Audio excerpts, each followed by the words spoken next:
Hi everyone and welcome to week 7 of creative writing. I am your teacher, Hayleigh Worgan.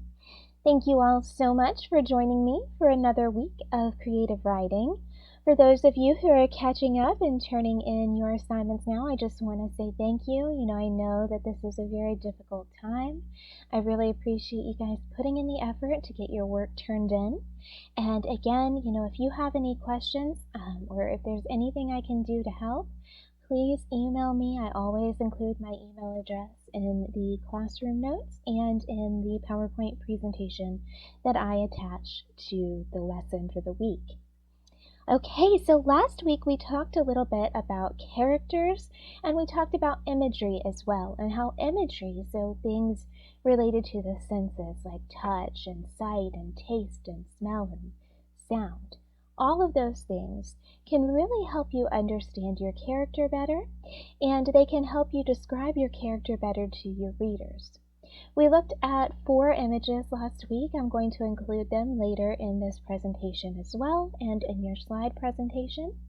And we looked at those 4 images and we chose an image and answered several questions about that person. We turned them into a character, a fictional character of our own, and we answered several questions about what may be going on in their lives.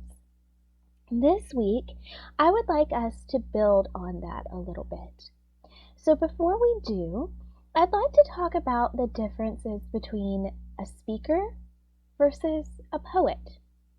Have you guys ever talked about this before? Do you know that there's a difference?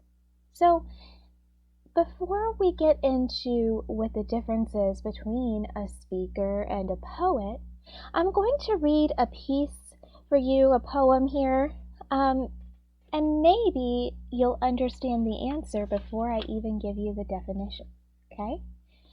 This poem is called The Lesson of the Moth, and it's by a poet named Don Marquis. I was talking to a moth the other evening. He was trying to break into an electric light bulb and fry himself on the wires. So right now, before I go any further, that's the first stanza. What do we immediately know about the speaker? Just think about it for a second. First of all, we know that the speaker is talking to a moth. Okay? So, probably not human, right? Because he can talk to moths. And also our speaker is a little bit curious too, because right off the bat, we know that the speaker's kind of watching this moth going, why? Why are you trying to fry yourself?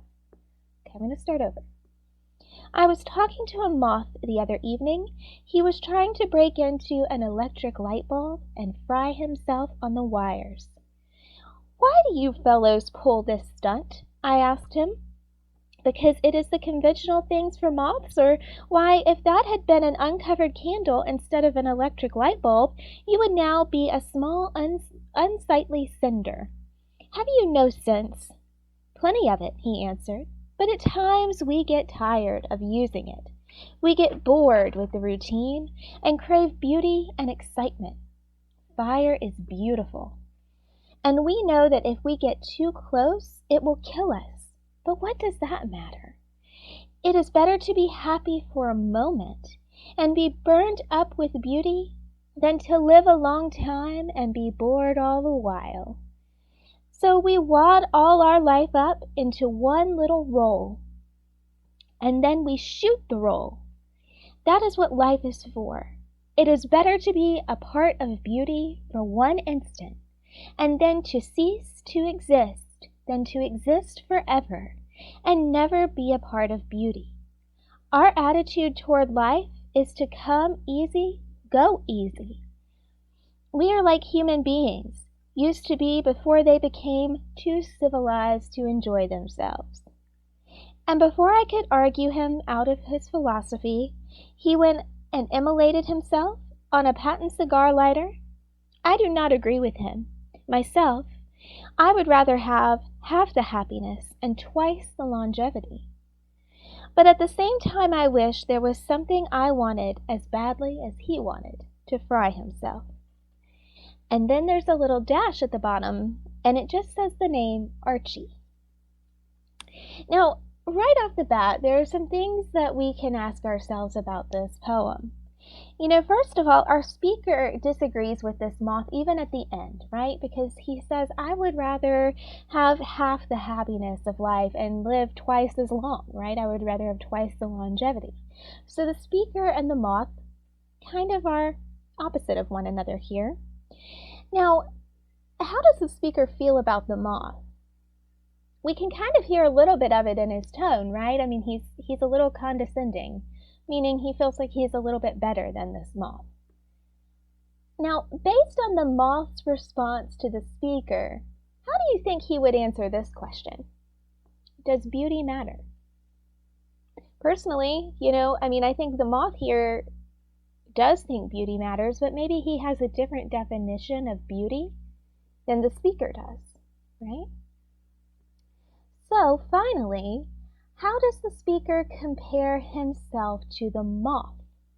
Well, at the very end, the speaker says, I do not agree with him. Myself, I would rather have half the happiness and twice the longevity. But at the same time, I wish there was something I wanted as badly as he wanted to fry himself. So what do you think? This isn't going to be part of the homework, but I want you to think about this, and if you want to email me, you can, right, and answer this question. How does the speaker compare himself to the moth? Okay, so another question I want you to think about is, what does the speaker value? Now, as we continue talking about this, the question that I've asked you is, what is the difference between a speaker and a poet? So, the speaker and the poet, they're not always the same, okay? Now, what I mean by that is sometimes the speaker is created by the poet. And in the case of The Lesson of the Moth by Don Marquis, the speaker is actually a cockroach named Archie, okay? So interestingly enough, this is just some fun information for you, Don Marquis, he actually wrote a series of daily columns for a newspaper called the New York Evening Sun that featured Archie. And this was one of many poems that Marquis wrote in Archie's voice, pretending Archie was typing on a typewriter during the night. The poems actually don't use capitalization because Marquis said Archie never learned to use the shift key. And so here Marquis has invented the speaker. So Marquis is the poet, but Archie is the speaker. A lot of poets do this because it allows them to comment on society by using a fictional speaker.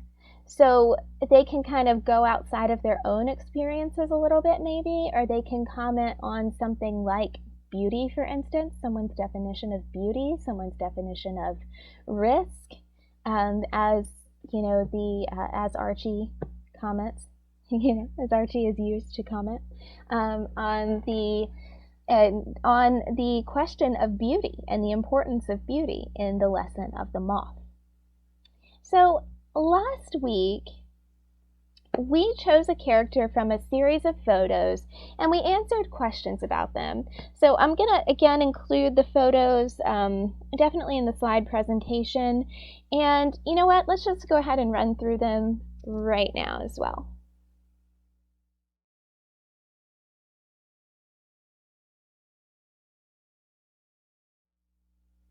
Okay, so these photos, we had them last week. Again, you were able to kind of answer these questions based on your fictional interpretation of what you thought this character could be, okay, or who you thought this character would be. And this week, I'm asking you to write a free verse poem using the character you chose as a speaker to comment on society.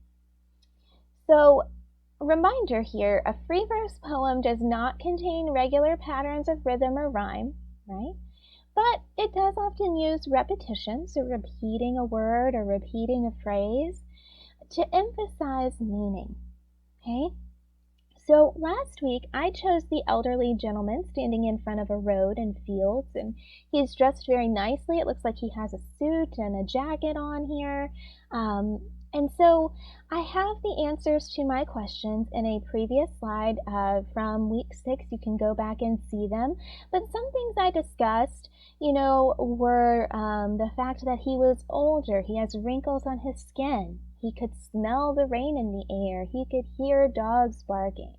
He's waiting on his wife, or not necessarily waiting on her. He's having a picnic to sort of honor their anniversary, which is something that he does every year. And she unfortunately has passed away. And he can hear wind, through the grass. He feels sweat on his back. These are all details that came from my answers to the questions. So I used this to turn my answers into a small free verse poem, sort of commenting on really the simple things in life, and how much this woman meant to the speaker here, and how he continues to honor their bond even though she's already gone. This is called One Last Walk. The scent of rain clings to the air around me, and yet I move forward, one step at a time, always waiting for her. Rustling leaves echo 1,000 joyful exclamations under relentless sunshine, rising just for her.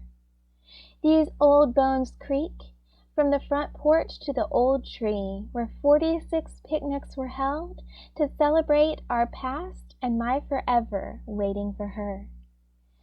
In my best tie and dress shirt, I walk slowly, listening to the wind in the grass, while sweat creeps down my spine, honoring what we built for her. A dog howls in the distance. I close my eyes beneath the tree and embrace the last afternoon warmth of autumn, always waiting for her. Okay, so did you notice that I've used the words for her at the end of every single stanza here? So there's a lot of repetition to focus on the speaker's loyalty to this woman, his memories of this woman, how he continues to look around and honor the life they built together. So what I would like for you guys to do is to write a free verse poem using the character you chose as the speaker of your poem. I'd like you to refer to the questions you answered about your character from last week to do this, okay? This is going to help you use imagery to create a more complete picture of your speaker for readers. So please email me. Again, if you guys have any questions, I will put my email address in the slide presentation, and as always, I will put it in the classroom notes. Later this week, you guys, I will announce office hours, and hopefully we can get things back to normal a little bit here too.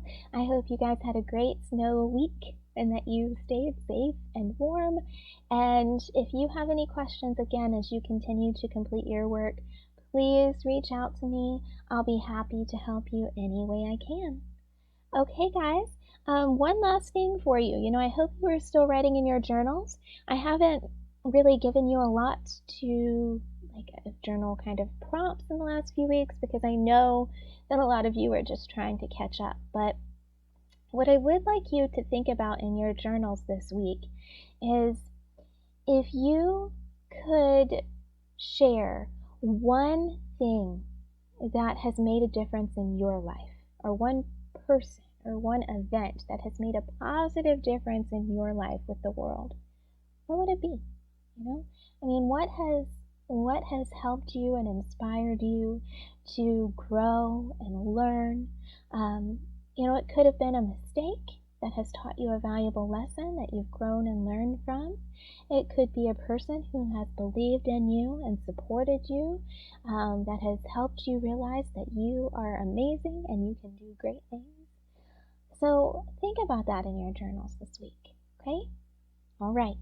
So again, I hope you guys have a great week. Your homework for this week is due on Friday, February 26th by 11:59 p.m.